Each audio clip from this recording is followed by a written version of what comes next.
Okay, guys, today we're gonna be. Hold up. In my previous Okay, yeah, that's good. Okay, don't mind this. This is just for the videos that I'm gonna watch. That's why I like them. Today we're gonna be because I like every interesting video that I find. So today we're gonna be watching something good about every evil person, and this is by Bo Fang Chang. Go subscribe to him. Not letting me subscribe right now, but I can still like it. So go subscribe to him. Shout out. video about great people who did some not so great things, we We're gonna watch that video next time. concluded that no one can be perfectly good, and even the greatest among us have done some pretty awful Hey, even MLK, bro, even Mother Teresa, even out Einstein and Gandhi, and this is a Beatles guy, but even Steve Jobs. Oh, I know Steve Jobs. He's CEO, so probably. stuff. This naturally made me curious about the opposite question. Who are the bad people in history, and what good, if any, did they do? Is it No, I don't want to look at the comment sections. I know the comment section's bad. even possible to find something positive about those who are widely considered to be the worst people humanity has to offer? Or is there such thing as a perfectly evil person? And I don't just mean a nice side effect of something they did, like how some people jokingly say that Genghis Khan reduced global warming because of how many people he killed. No, I'm looking for actions they No. did that were actually good in and of itself. But even if we do find something good in these notoriously evil people, this doesn't at all excuse the fact that they're still terrible human beings, and nothing nice said about them will ever diminish the awfulness of their actions. Yeah, bad people can do good things. This is the thing that, like, I don't know who said it, but I meant good cops and not bad cops and good criminals. That's what he said. Even good people can do bad things, you know? Just That means even bad people can do good things. as how you can criticize great figures in history without dismissing their achievements, you can also learn something positive about terrible people without excusing their evil deeds. So with that said, join me as we attempt to find something good about every evil person. So what's the stat? Well, if you ask some people, he didn't do anything bad.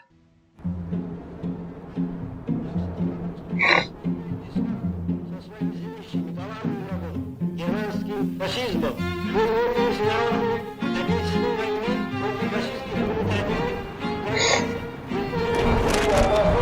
нависшей над нашей страной. Он тонет, он народообразованный, полностью достигнут геройского подвига. Вот силы народа, на разгон врага. Вперед! На нашу победу! We'll start off strong with the man of steel, Joseph Stalin, who ruled the Soviet Union for nearly 30 years up until his death in 1953. Stalin's regime was responsible for deporting millions of its own citizens to labor camps, executing hundreds of thousands of his perceived enemies. We got footage of this, bro? Uncensored video. I don't know what the hell is on your Patreon, but Ordering unwanted detention and torture of suspected civilians, and exacerbating famines that killed millions of his own people. millions, not thousands, or even hundreds of thousands. Millions, bro. That's a wild number.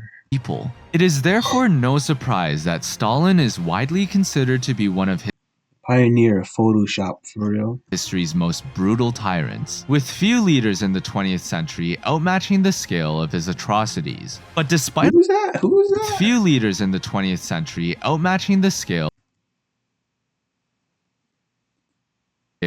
of Who's his this? atrocities. But despite all his faults, Stalin managed to transform a poor, The Jeff the Killer stare. rural, backwards nation into an industrialized superpower second only to that of the United States. Literacy rates increased from 25% before the Soviet Union to 94% halfway Good. through Stalin's reign, and life expectancy by the time he died was more than double what it was pre. Uh,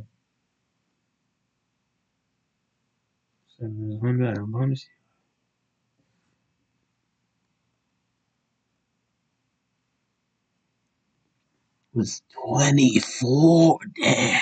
Ooh. revolution. But perhaps Stalin's greatest accomplishment that many Russians today still admire him for was his victory over the Nazis in the Great Patriotic War, more commonly known to us in the West as World War II. Putting aside the slightly inconvenient bit about him purging his own army right before the war, and his less than optimal military ignored constant warning from his own spies, refused to allow his unprepared army to retreat, got depressed, and hid in his summer home, expecting decisions to be that led to overthrown. millions of Soviets needlessly This is the last one's understandable. dying. Stalin's regime still deserves praise for bearing most of the burden in the Second World War. Under his leadership, 27 million Soviets sacrificed their lives fighting bravely against the Nazis, and is basically the reason why this video is in English. Und nicht Deutsch. Danke, Stalin. After defeating Hitler, Danke. Stalin then oversaw the beginning of a Cold War between the Soviet Union and the United States that spanned much of the 20th century, until the USSR's downfall in 1991. A popular phrase expressed by many Americans at the time was that the end of history had arrived, and the United States won, beating Nazi Germany and then the Soviet Union. That America would enter the 21st century without any more enemies, and create Wow. a world full of wonderful liberal democracies, guided by the only superpower left standing. But this American Yikes. dream would come crashing down to reality just 1 year, 9 months, and 11 days into the new millennium, thanks to a man by the name of Osama bin Laden, the mastermind behind the horrific No, speaking of someone, didn't TikTok, well, I think only a small amount of people on TikTok, they were being like, they read his manifesto and they were like, let him cook. He's kind of onto something. Like, bro, he did 9/11. attacks that killed nearly 3,000 Well, he planned it, but still, bro, dear God. American citizens, instantly becoming the deadliest terror No wonder he was so, like, influential, bro. He even convinced people of the enemy, people who he hated. He hated the U.S., bro. He even convinced some of his enemy, the people from his enemy country, that he was in the right, bro. Like, bro, chill. terrorist event in US history. After the mastermind more Whoops. enemies Uh-oh. and created a year, 9 months, Osama bin Laden, the mastermind behind the horrific attacks that killed nearly 3,000 American citizens, instantly becoming the deadliest terrorist event in US history. After 9/11, Osama started playing hide-and-seek with the American government, and it took 10 years before he was finally tracked down and killed in his bunker in Pakistan. Thanks, Obama. And here is where we can maybe find Another for Obama, for real. something good about Osama, since his personal hard drive was seized after the raid and declassified. After going through his files, we were able to discover that he had written letters calling for Americans to save humanity by helping to fight climate change. For the 10th anniversary of 9/11, he apparently asked his team to launch a media campaign that included an urgent plea Yeah, separation beat him urged to close H to launch media coverage 10 taking for the world to reduce its greenhouse gas emissions. It's nice to learn that between every terrorist attack he planned, he always made sure to voice his concern about the planet heating up as well. There were some other interesting things discovered on his hard drive too. From what we can tell, Osama was an epic gamer, enjoying W gamer. Literally, no wonder he attacked, bro. Gamers are the most suppressed people in the world, for real. titles like Counter-Strike, Mario, and Animal Crossing. He Animal Crossing. also watched Naruto and Dragon Balls, as well as having this video saved, which he called Funny Cats 4, with the Shrek theme song as its background. Somebody once told me so much to do, so much. Hey now, you're an all-star. Bin Laden forever changed W man. the world for the worse because of his terrorism, and is the reason why, to this day, a miserable airport worker will scream Who's that? I forgot. What's his name? Drewski, why is Drewski working in the airport? at you for using too many bins, or harass you for Is having that Drewski? Is that not Drewski? a bottle of shampoo with more than 3 ounces. So the next Did he time lose weight? the TSA is searching your balls for a hidden bomb, remember to say, "Thanks, Osama." But he's also the reason why the American government went into full panic mode after 9/11 and invaded a country that had nothing to do with the attacks because of the new Axis of Evil, consisting of Iran, Iraq, and North Korea. Which leads us to our next villain, Uh-oh. Kim Jong-il. Not to be confused with his spoiled son and current leader Kim Jong-un, or his father who created North Korea, Kim Il-sung. While obviously subjective, it's reasonable to argue that out of the 3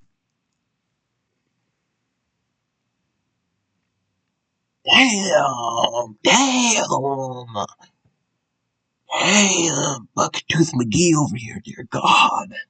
leaders in North Korea's history, Kim Jong-il was probably the worst. He somehow had both Stalin's I don't know how disdain their teeth got worse. for human suffering, as well as Osama's cold-blooded ruthlessness toward innocent civilians. Like Stalin, he completely neglected millions of his own citizens who were starving to death, stubbornly insisting that North Korea's glorious Juche, or self-reliance ideology, would be able to feed everyone without help Don't from worry, we got this. other No, nations. you just gotta lock in for real.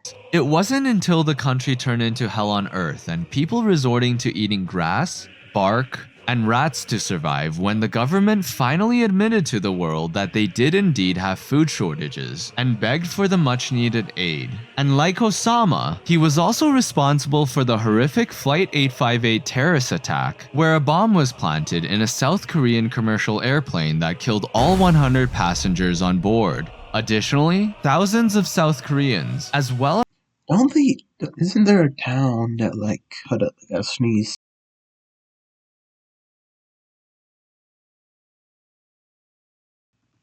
There's a town that's really close to the DMZ, the demilitarized zone, DMZ.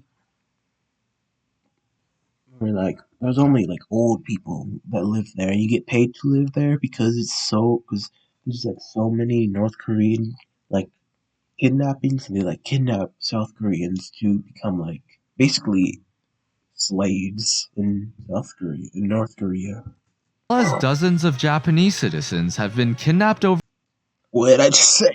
What did I just say? the decades under Kim Jong-il's orders. Despite all these crimes against humanity, here are some good things Kim Jong-il did throughout his life. For one, whether it was out of sheer necessity or a genuine interest to improve the conditions of his people, he began to allow some economic reforms, following China's model of opening up special economic zones in the country, where a little bit of good old capitalism can function there. He was also interested in finally making amends with South Korea and cooperated with their so-called Sunshine Policy, where both states would strengthen communication with each other and work together on several business ventures to help the North's stagnant economy. Still, Kim Jong-il's brutality towards his own people and his willingness to commit terrorism abroad makes him the worst leader in North Korea's history. But surprisingly, he's not the first pseudo-socialist leader with a cult of personality almost as unhinged.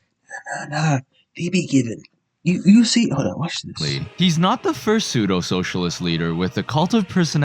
They be giving their everything into those claps, bruh, because you're basically clapping to live, for real. If the guard sees you barely clapping, he's just gonna shoot you dead. Almost as unhinged as Taylor Swift's. Believe it or not, that would be an American pastor by the name of Jim Jones. Architect of the infamous Jonestown Massacre. What started off as just one of many hippie groups that were popular in the 60s took things for the worse when Jones decided to relocate his nearly 1,000 followers. They relocate because he was communist, and then the US was like, whoa, communism? We gotta investigate this. And they were like, oh, hey, you're actually abusing your followers, really bad. To any communist nation that would take them in. China and the Soviet Union rejected his request, but Guyana, which had recently formed a left-wing government, was sympathetic to his cause and allowed his cult to move in. Upon arrival, he declared this new commune to be called Jonestown, a paradise on earth. Which, by the way, if anyone ever declares a place to be a paradise, please just run away.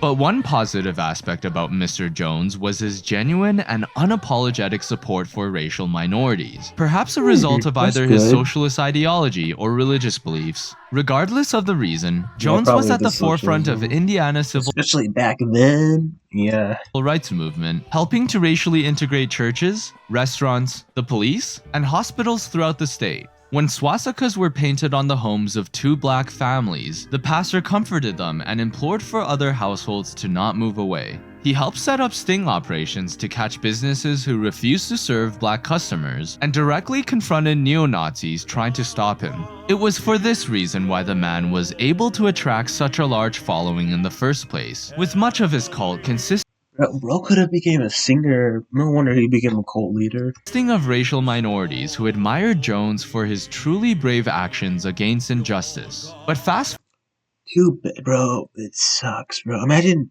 you're a minority in America. Like you've been discriminated against your entire life. Like one guy was like, "Hey, don't be racist." One guy took the step to stop racism. But then, like 20 years later, he's like, "Okay, we're gonna get in this barn and we're gonna drink some Kool-Aid," and he just die. Bro, does that suck? You finally are like, you feel accepted, then you just die. forward back to the South American commune, where his cult was toiling away and starving for the past year. By this point, Father, as Jones was called, had implemented North Korea's system of Okay, never mind. He just basically returned slavery. 8 hours work followed by 8 hours of study, which was basically just him ranting to everyone about the evils of America and reading political commentary from communist nations. Hunger and disease were widespread, since the land where the commune was established wasn't fertile enough to grow a sufficient amount of food, So he just became a mini North Korea. Okay. and a lack of trained medical staff meant that no one was able to properly treat the sick. As a result, the town quickly became a glorified concentration camp in the middle of nowhere, and had to entirely rely on the social security checks elderly members were receiving in order to buy enough rice, beans, and some vegetables to keep everyone alive. Of course, that didn't stop Father Jones from stealing some of that sweet welfare money from his brother, Uncle Sam, to keep his personal fridge stocked with meat, eggs, No way. Bro was actually false repping the set. fruit, and even his favorite sodas. Over the course of a year living in paradise, Jones was getting increasingly That hat is making me giving me some warlord vibes, you know? paranoid that the American government was going to come for him any day now. And that fear reached its peak when a group consisting of a US congressman, reporters, and relatives of cult members came to the compound and found a weird but seemingly harmless hippie camp. As they headed back to America, around a dozen members defected and asked the team to take them back home. Jones reluctantly let them go, but secretly ordered armed loyalists to follow and kill the entire group before they left Guyana, shooting at them as they were boarding their planes. Yeah, we got footage of this? 5 people were killed, including the congressman, but the rest were able to escape into the jungle and were eventually rescued by the local government. Yeah, probably was the best thing to do, because if they went out and they told them, it would just be bad. I feel like this would be worse, because you actually, like, now they know you have, like, weapons on you and are willing to kill people, so there's gonna be, like, a worse, even harder response. Immediately after ordering the attack, Jones knew his political project was now officially over and ordered his followers to commit what he called revolutionary suicide by drinking Kool-Aid laced with cyanide. It was, in fact, Flavor Age. Yeah, Oh, wasn't it Flavor Age? revolutionary Yeah. suicide by drinking Kool-Aid laced Was it rooms? But no one under 30 even knows what that is, yeah. The with old cyanide. heads. People were breaking down and crying as they realized what they were now instructed to do. Yeah, And the probably didn't. Yeah, yeah. Wasn't it mostly, what's it called, children who did this? camp guards killed anyone who dared to refuse. Nearly 1,000 people in Jonestown were not just persuaded to end their own lives, but also their children's. And when outsiders arrived at the deadly scene, the people's paradise, now littered with countless dead bodies, looked like the aftermath of a Mongol invasion, because no one could have left a scene more gruesome than Genghis Khan, the quintessential archetype of a barbaric warlord. The Mongol leader is best known for rapidly creating the largest contiguous empire in human history. Then it immediately fell apart because infighting, because nobody can have anything nice. Through deadly conquests, massacres, and pillaging. As mentioned at the start of this video, Genghis Khan's indiscriminate annihilation of any population who resisted meant that an estimated 10% of the entire world's population was killed. 1 in 10 people died under the Mongols. To put it in perspective, 3% of the world's population died in the Second Yeah, World but like War. the population back then was probably like not even a billion, so who cares? Which means we would That was a bad way to phrase it, but there probably were at least a couple, like not 5 billion, but like 2 billion max. need 3 World War So there's less people, which means the number's gonna be bigger, you know? II's back to back to back to even come close to the scale of human life loss that Genghis Khan brought onto this earth. You may wonder, how exactly did he conquer so much in such a short time? Well, ancient terrorism, basically. The Mongols much preferred to have their enemies unconditionally surrender and become vassal states for the empire, so they could receive regular tributes instead of just pillaging them for a one-time bounty. What can I say? Bro was on that passive income grind. The Mongol ruler And he was, for real, he would have invested in cryptocurrency invented biological or NFTs. warfare by taking corpses infected with the Black Plague and catapulting them into cities under siege. His military strategy was so ruthless that most places simply chose to surrender. And if a single person tried to resist, Genghis Khan's horde would mass murder every male and enslave the women for, well, I'll let Genghis explain it himself. From Poland to Korea, Arabic to land. Now my DNA's in dudes from New York to Japan. Ha! But as with any Yeah, you want to know how so many people related to him? That's why. notorious person in history, Genghis Khan wasn't without his positives. For one, the Mongols were revolutionary when it came to tolerating different faiths and cultures in their domain. Up until that point, pretty much every empire would force conquered populations to convert to their religion or be killed. Genghis also introduced systems of meritocracy within his government and military, established a postal network across continents which spread knowledge around the world, and created an unprecedented peace throughout Eurasia, now known as the Pax Mongolica. But 40 to 80 million people paid the price for all this to happen, a number so large that it would take another 700 years before someone else came close to causing this much death. And that someone would be none other than Mao Zedong, communist revolutionary and Didn't he kill like 100 million people? founder of modern-day China. Now, it would be wrong to believe that the deaths Mao caused were in any way comparable to Genghis Khan, since Mao's case was mostly due to his failed policies, paranoia, and Genghis Khan was a conqueror. This guy was just a bad politician. gross negligence. But in Genghis's case, it was just cold-blooded murder. Still, Bro caused more deaths than an actual warlord doing war, bro. that doesn't excuse the inhumane lack of concern Mao had for the people he ruled, and letting tens of millions of them die because of a stubborn commitment to uphold an ideology is still pretty evil. Mao's tenure as leader of China started off with great promise, but quickly turned into a disaster when he implemented his infamous Great Leap Forward campaign, forcing millions of farmers to stop growing food so they could make steel in the hopes of selling it abroad to generate more money for the revolution.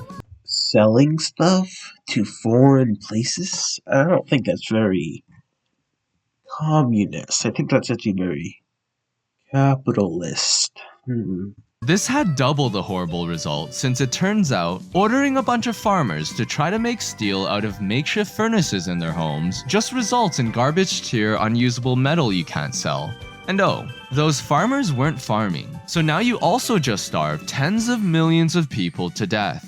After Mao's little oopsie, senior party officials finally decided to rein him in a bit and reduce his control of the country. But Chairman Mao's ego was too strong for their weak attempt to restrain him, and he subsequently launched the Great Proletarian Cultural Revolution, which was mostly just an excuse for Mao to consolidate his own power, enforce a permanent cult of personality around him, and purge the nation of undesirables, or basically anyone who he thought was against him. Mao's reign wasn't all bad, however. In fact, many Chinese people today believe that the Great Helmsman, as he was called, was 70%.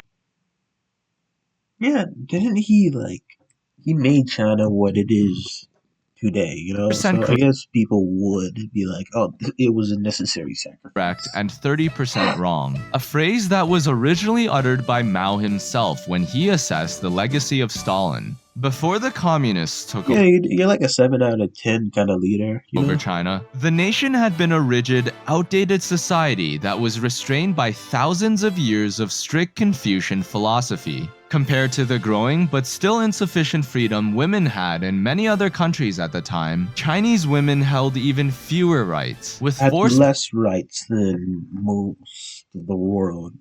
Dear God. marriages being the norm and divorce only available if the man wanted it. Hey, come here, look at me. Hey, look at me. What'd I say? No. Come here, look at me. Hey, look at me. No. Come here, look at me. Hey, look at me. What'd I say? No. Come here, look at, look at, you wanna get, Dear God, let's go. No. Additionally, 90% of the population were peasants who were often forced to pay insanely high rents to oppressive landlords, causing hundreds of millions to suffer generation after generation, dynasty after dynasty. When the communists took over China, Mao completely eliminated the landlord class, both figuratively and literally. As a modern-day peasant myself, I have to admit that I sometimes have a bit of Mao in me every time the landlord raises my rent. And because of silly things in life like housing, food, and gas, this might actually be the last time I'm able to make a video of this kind. The unfortunate truth is that videos like these take thousands of hours of me researching, writing, recording, coming up with stupid memes to make you blow air out of your nose, sourcing thousands of documents and footage from archives and libraries, and spending countless nights putting everything together. Unlike bigger YouTubers who can afford to have a team of 10 people so they can publish videos 10 times more often, everything you see here is done by just one person. Me. Hey. Frankly, YouTube and sponsors don't really care about how much time and W man for real. Hold on. Let me try subscribing. Can I try now? No, I will subscribe off camera for real. Trust. effort a video takes. They just want creators to pump out as much easy slop as possible to make the most amount of money. But I don't worship money, which is why I don't want to What did I say? What did I make say? the most amount of money. But I don't worship money. Trust me, doing YouTube is not the best way to make money. Which is why I don't want to spam you guys with mindless garbage that takes zero effort. I want to spend the extra time to make the best content I can. For you, the viewer. The only problem is that without your help, it's just economically impossible for me to keep doing this. And it You doesn't know, help that I make soon? videos about Yeah, we're war, gonna get a sponsor. tragedy, death, politics, as well as past and current issues that are deemed controversial, and therefore have had and will continue to have my videos demonetized. There's a reason why ad-friendly YouTubers outnumber creators like me by 1,000,000 to 1, and I don't blame them at all. If they make videos like mine, they wouldn't be able to survive either. My only hope is that enough of you watching can help me keep a roof over my head while I continue to make more videos for you to enjoy. So if you are one of the special few who can make a real and positive impact to someone's life, please consider supporting me on Patreon or YouTube, where you'll get early access to new videos, have your name shouted out to millions of people, and get exclusive content after every video. Yeah, bro, go subscribe to his Patreon. For real. I don't got no money right now. Like, if I had money, I would join. Now back to Mao. What if is a symptom that I'm gonna watch this. I'm gonna watch this sponsor just to give him the money. CD? What if I never feel just right? What if I bring COVID home to my family? What if I accidentally ruin someone's life? What if I act on a scary thought? What if I'm a horrible person? What if I act? perfect? What if these thoughts never stop? What kind of ads are you putting on your video, bro? What the hell?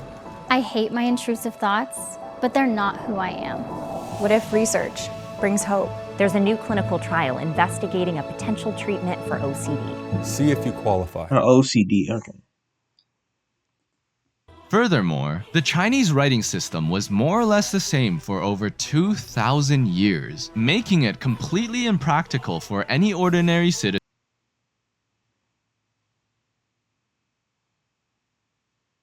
I don't even know where to start. They're literally the same number. The letter are these all meant to be different letters? What? To be literate. Opium use was widespread and ruined people of all social classes, regardless of wealth. Thanks to Chairman Mao, archaic rules for society were abolished. Healthcare and education became accessible to the masses, and the government encouraged women to participate in politics and work in roles that were previously only reserved for men. A popular phrase by Mao was that women hold up half the sky, something that Biden apparently loves to quote. Based. The chairman is admired by many in China for finally unifying a country that had. He looked. If you ever seen like photos of him when he's old, he ages bad.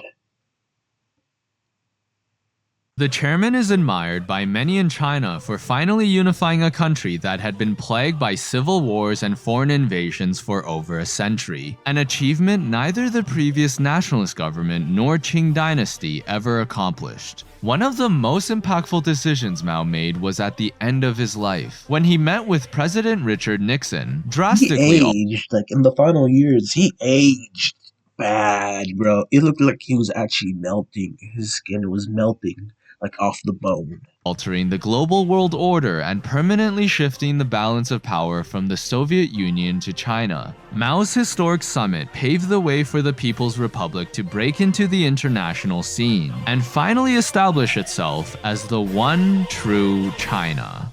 This meeting, however, could not have been possible without the help of one particular American who had secretly. If you see his like last photo, he just looks awful. Visited China the year before in order to set up this event in the first place. That person, today considered to be an old friend of the Chinese people, was Henry Kissinger, the man who forever changed America. Never heard of this man a day in my life. And its relationship with the world. When touring Southeast Asia, the late Anthony Bourdain famously wrote, "Once you've been to Cambodia, you'll never stop wanting to beat Henry Kissinger to death with your bare hands." And dang, what did he do? And it wasn't just Cambodia. You see, as President Nixon's Secretary of State, Kissinger managed to gain unprecedented power over America's foreign policy during the Cold War in the 70s. With Nixon's trust, this meant that Kissinger was able to control much of what the United States did abroad, and his unapologetically amoral realpolitik philosophy. Is it going to boundaries down with programming? Is a spiritual thing over ideology? Ideology, is that what it means? Philosophy resulted in decisions that can be categorized as nothing short of war Vietnam crimes, War? all in the name of advancing American interests. Some of his greatest hits include his Vietnam. involvement with illegally bombing Vietnam, Cambodia, and Laos, overthrowing the democratically elected leader of Chile and installing a military dictator in his place, supporting Indonesia's invasion and occupation of East Timor, greenlighting state terrorism and death squads in It's a crazy salute. Crazy Argentina, salute. and straight up funding a genocide in Bangladesh. Each one of these events directly led to decades of dysfunction, misery, and violence for hundreds of millions of people around the world, with many still suffering the effects of Kissinger's policies to this day. Yeah, I guess why people. I can see why people don't like him. Dear God, this guy's a monster. And perhaps the most astonishing fact of this all is that Mr. Kissinger managed to win a Nobel Peace Prize for his incredible peace, totally not psychopathic work in Vietnam. Kissinger and his ideology are a large reason why many nations outside the West continue to distrust the United States to this day. Those in the West, however, view him as a great statesman who simply acted in the best interest of America. What they can say about Kissinger is that he helped to establish a détente with the Soviet Union and negotiated nuclear arms control agreements between the two superpowers. And while his help in opening up China led to serious side effects for the US, it undeniably resulted in over 1 billion people being able to climb out of extreme poverty. Also, on the more personal side, Kissinger was a Jewish child growing up in Nazi Germany and managed to escape the country No, he's Jew?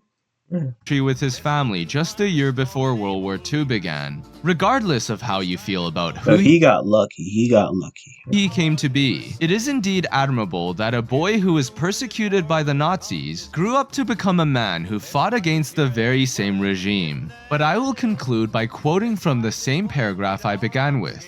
Witness what Henry did in Cambodia, the fruits of his genius for statesmanship, and you will never understand why he's not sitting in the dock at The Hague next to Milosevic. Who became the first sitting head of state to be charged with full crime. While Henry continues to nibble nori rolls and ramaki at A-list parties, Cambodia, the neutral nation he secretly and illegally bombed, invaded, undermined, and then threw to the dogs, is still trying to raise itself up on its one remaining leg. What Anthony Bourdain is referring to was not just America's bombardment of Cambodia, which itself killed hundreds of thousands of civilians, but what also happened as a result. Thanks to Kissinger, what was once a fringe, minor communist movement in Cambodia exponentially grew more and more popular as Cambodians continued to be senselessly killed in these bombing campaigns. And the leader of this insurgency that eventually took control of the country was a man no one had heard of, who went by the name Pol Pot. Oh god, I know about this. I know about this. Uh-oh. Considering that I already made an entire video on the horrors of this man, we can mostly focus on whatever good I found about him. But to quickly recap in case you forgot, Oh god. Pol Pot was leader of the Khmer Rouge, a Cambodian communist party that became popular after Nixon, taking Kissinger's advice, indiscriminately bombed Cambodia, which allowed them to eventually win a civil war against the American-backed Cambodian government at the time. After taking power, Pol Pot enacted a series of disastrous policies that forcibly cleansed millions of people from the cities to the countryside in order to create an agrarian paradise on Earth. Given that these supposed urban demons hadn't developed any skills related to farming, and that there was no infrastructure, planning, or feasible way to suddenly have millions of people live in the countryside, starvation was widespread throughout the 4 years under the Khmer Rouge. But starving was honestly the least of their worries, since from the top down, Pol Pot was maniacally paranoid of foreigners, ethnic minorities, and his own people, which meant that everyone left and right were accused of subverting the revolution and forced to produce false confessions of their supposed allegiances to the Americans, Soviets, or Vietnamese, all of whom were Pol Pot's foes. By the way, if you somehow found yourself being hated by both America and the Soviet Union, you probably messed up. Atera is the IT painkiller. Remote monitoring and management, remote access, help desk and ticketing, smart automations, patching. After torturing and killing enough ethnic minorities, class enemies, and Cambodians, the Khmer Rouge started killing off factions of their own group within the organization, with everyone from Pol Pot himself to the lowest ranking cadre paranoid of being purged and killed next. Seriously, check out my video on this entire subject. My short explanation here doesn't even come close to describing just how insane Pol Pot's Cambodia was. With that in mind, it is especially difficult to find anything this man did in his life that could be considered remotely good. Uh-oh.